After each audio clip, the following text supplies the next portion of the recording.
Hello, I'm Rabbi Elton from the Great Synagogue in Sydney, and our personality today is the Rosh, Rav Asher ben Yechiel, born in Cologne in 1250 and died in Toledo in 1327.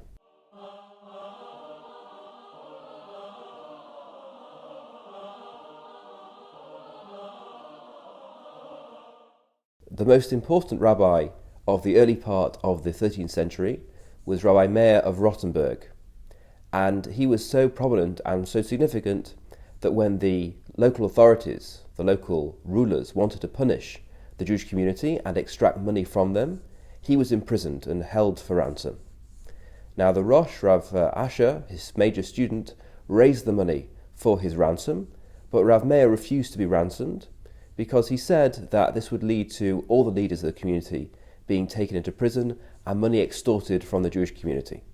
And so in fact Rav Meir of Rothenburg died in prison, and eventually his remains were ransomed by the community.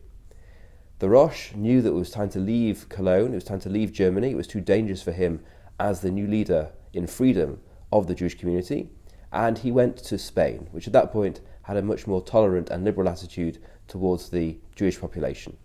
He was appointed a rabbi in Spain, which was remarkable because he did not come from the Sephardic tradition, he was entirely nurtured in the Ashkenazi tradition, but they nevertheless recognized his greatness and his importance as a Jewish scholar. The Rosh's major intellectual contribution to Jewish thought, and in fact to Jewish law in particular, are his halachot, his laws of the Rosh, which may be based loosely on the style of the Rif, Rav Alfasi, but instead of just summarizing the Talmudic argument, he also quotes predecessors, earlier Jewish scholars. In fact, in many ways, his work is a capstone to the work of the Tosafists, those grandchildren and descendants of Rashi and his students who did work in the 12th and 13th centuries to complete the intellectual achievement of Rashi and to discuss further the nature of the Jewish law on each and every case. He summarizes those positions, and in fact his commentary is still printed in the back of all the major editions of the Talmud, and he became one of the three major sources of Jewish law as we know it today. We've discussed in the past Rav Alfasi, and we've discussed Maimonides the Rambam, and the third figure who's most important in determining Jewish law today is the Rosh, because when it came to formalizing and codifying Jewish law in the 16th century by Rav Yosef Karo, who we'll discuss in a few weeks' time, he took those three figures to be the most important. And so if you want to find out the origin of Jewish law, you always look in the Rosh and the Rif and the Rambam.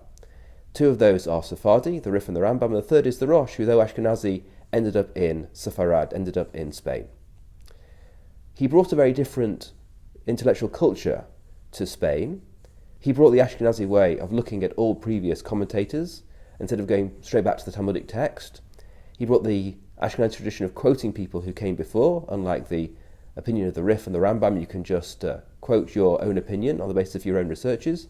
And he also brought an anti-secular and anti-general learning slant, which was also very different in Ashkenaz than it was in Sepharad.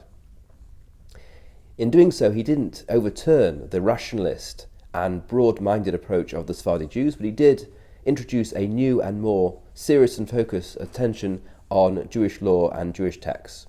And so he becomes a very important figure both for Ashkenazim and Sephardim, and in fact for the whole Jewish community through his contribution to Jewish law over the past 500 years. Thanks for joining.